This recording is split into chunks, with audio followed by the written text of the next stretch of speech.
ഞാൻ ഈ തലയും തിരുമ്മിക്കൊണ്ടിരിക്കുന്നത് എന്താണെന്നല്ലേ, ഒന്നും പറയണ്ട. ഇന്നലെ പുലർച്ചെ ഒരു 2:30 ആയപ്പോഴത്തേക്ക് ഉറക്കത്തിനിടയിൽ പെട്ടെന്ന് വിരുന്ന് വന്ന ഒരു തലവേദനയാണ്. പക്ഷെ ഇതുവരെ എന്നെ വിട്ടു പോയിട്ടില്ല.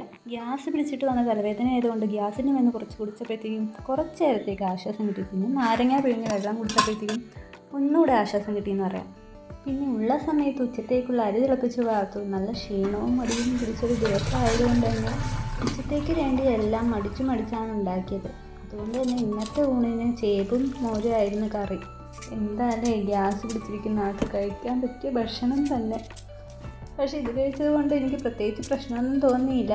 പിന്നെ കുറച്ചു നേരം പണിയെടുത്തപ്പോഴത്തേക്ക് ഇതൊക്കെകളെല്ലാം പമ്പ കടന്നു.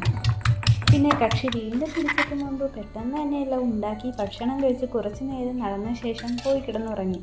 ഉറങ്ങി എണീറ്റപ്പോഴത്തേക്ക് ഉണ്ടായിരുന്ന ആ ക്ഷീണം അങ്ങ് മാറിക്കിട്ടി. വയ്യാതിരുന്നത് കൊണ്ട് തന്നെ അങ്ങനെ എല്ലാം ഒന്നും വീഡിയോ എടുക്കാനുള്ള മൂഡൊന്നും ഉണ്ടായില്ല. എന്തായാലും ഓക്കെ ആയെന്ന് കണ്ടപ്പോഴത്തേക്കും പിന്നെ രാത്രിയിലേക്കുള്ള ഭക്ഷണം ഉണ്ടാക്കാൻ തുടങ്ങി. നിങ്ങളിത് കണ്ടോ? ഞാൻ ഉറങ്ങി എണീറ്റപ്പോൾ തൊട്ട് കാണുന്ന കാഴ്ചയാണിത്. വൈകുന്നേരം 5 മണിയുടെ കാലാവസ്ഥയാണ് നിങ്ങൾ കാണുന്നത്. അങ്ങനെ മീൻ വറുത്ത് മീൻകറിയും ചോറും ഉണ്ടാക്കിയതോടെ ഇന്നത്തെ പണിയെല്ലാം കഴിഞ്ഞു എന്ന് തന്നെ പറയാം. അങ്ങനെ പണിയെല്ലാം ഒരുവിധം ഒതുങ്ങിയതും സന്ധ്യക്കുള്ള വിളക്ക് കത്തിച്ച് പ്രാർത്ഥിച്ചു. അപ്പോഴാണ് വീടായത്.